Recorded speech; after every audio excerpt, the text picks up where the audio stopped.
Maintenant, pourquoi donc ceux qui sont adeptes de la théorie du complot, le complot ainsi de suite, vont dire que le code barre va aller sur le front, qu'il y a peut-être des gens qui vont prier, vont poser constamment le visage sur le front. Ils ont déjà une marque noire ici. Certains diront que c'est déjà la marque de la bête, que c'est 666. Mais pourquoi le front? Le front symbolise quoi dans le sens spirituel, dans la spiritualité? Pourquoi le front? Donc, on vous apprend ici dans Ézéchiel chapitre 3, verset 5.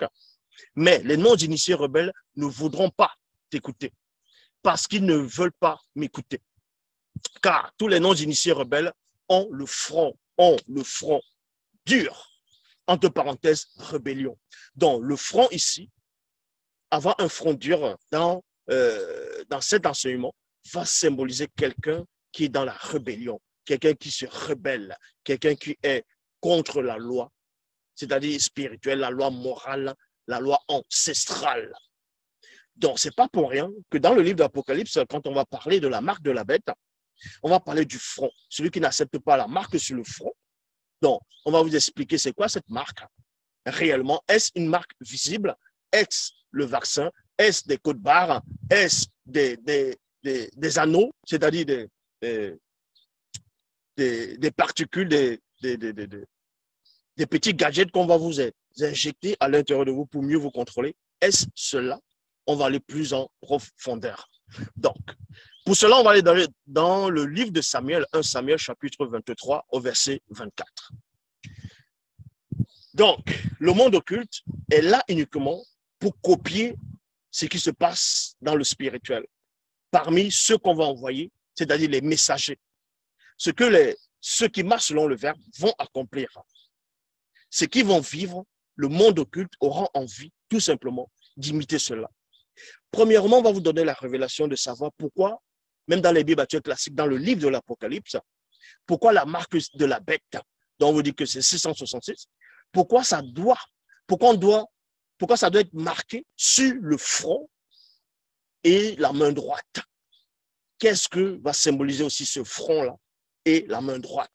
Pourquoi le monde occulte, pourquoi les partisans du monde occulte doivent mettre, imprimer, faire accepter ceux qui vont renier le verbe, ceux qui vont renier la foi, vont les appliquer la marque de la bête sur le front et la main droite, pourquoi pas la main gauche?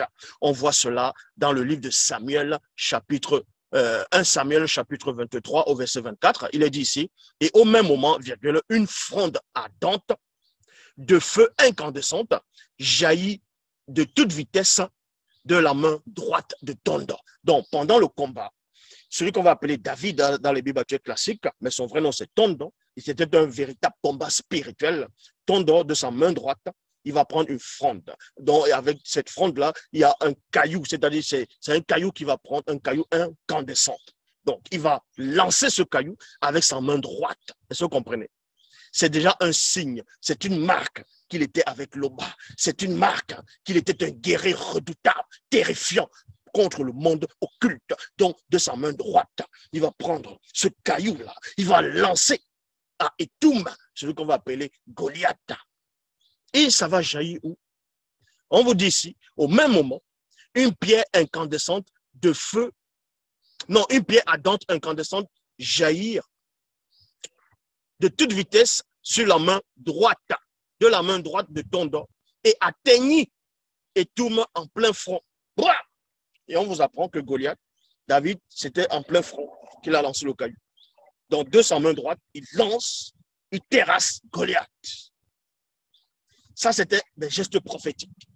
Donc, le monde occulte va reprendre la même scène pour pouvoir prendre les marques à eux, pour pouvoir prendre, par rapport au mystère du 666, marquer maintenant, se venger de la défaite cuisante que Étoum a eue dans le temps d'autrefois, dans le sens spirituel, face à Tondo, le redoutable guerrier. Donc, Tondo de sa main droite, il lance, ça perce le front de son adversaire. Parce que son adversaire, et on donne la vraie description de Goliath, c'est-à-dire Étoum, qui veut dire loin, qui était conscient de travailler avec les démons les démons guerriers religieux, donc contre le monde occulte, c'est-à-dire avec le monde occulte.